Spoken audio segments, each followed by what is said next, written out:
Hey guys, welcome back to story time. So, right now I'm going to be reading you another Kane Miller title from the UBAM catalog. It is called A Tale of Two Beasts, and it is by Fiona Robertson. I don't know if you can really read that. Love the illustrations. Super, super pretty book. This book is all about perspective taking, so this is another great learning tool.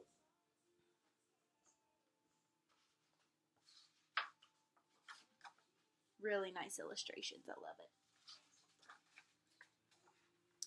I was walking home from Grandma's house through the deep, dark woods when I spied a strange little beast.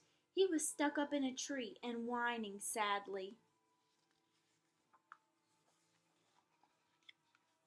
So I decided to rescue him. I will call you Fang, I told him, and I wrapped him warmly in my scarf, and I carried him safely home. I gave him a lovely bath and a gorgeous new hat and sweater, and a delicious bowl of fresh nuts. I made him a beautiful house and gave him Lord Rex to play with. You can see Fang's new house down there. I took him out for lots of long walkies to keep him fit and healthy. And I showed him off to all my friends who loved him nearly as much as I did. But for some strange reason, the little beast did not look very happy. In fact, he was looking rather hot. I hope he's not sick, I thought, and opened the window to cool him down. But then something terrible happened. He threw off his clothes and leapt out the window. Fang! And he's going, beep!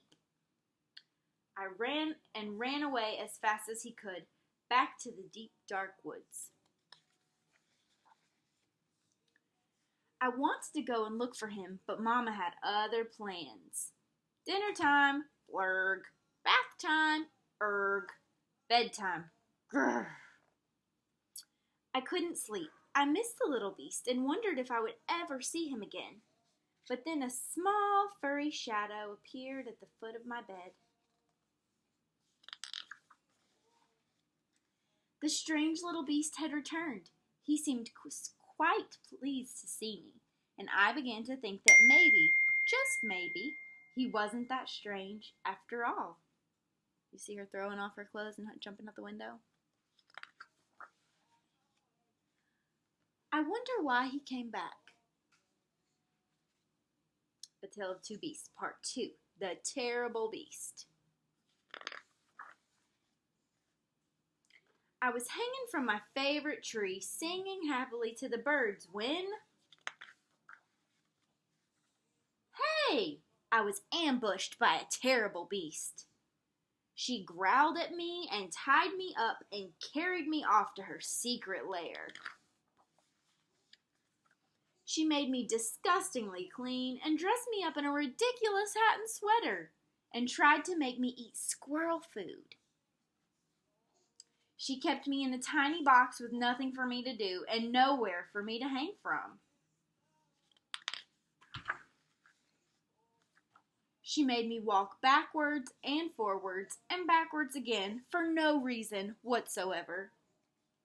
She showed me off to a herd of even wilder beasts who were just as terrible as she was.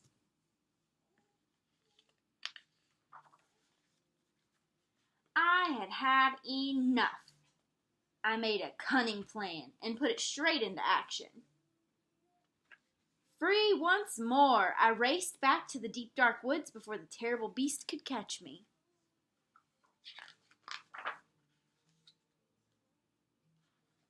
It was peaceful in the deep dark woods, a bit too peaceful perhaps, and also a bit wet. In weather like this, one could do with a nice warm hat. Got jumbled for a second. I snuck back to retrieve it under cover of darkness.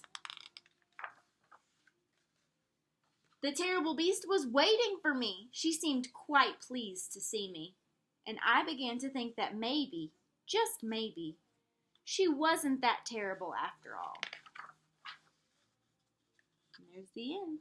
their little clothes hanging from a tree. So this is another great teaching tool, teaching your kids how to take perspectives on, well, he said, she said type stuff. So anyway, thanks for listening.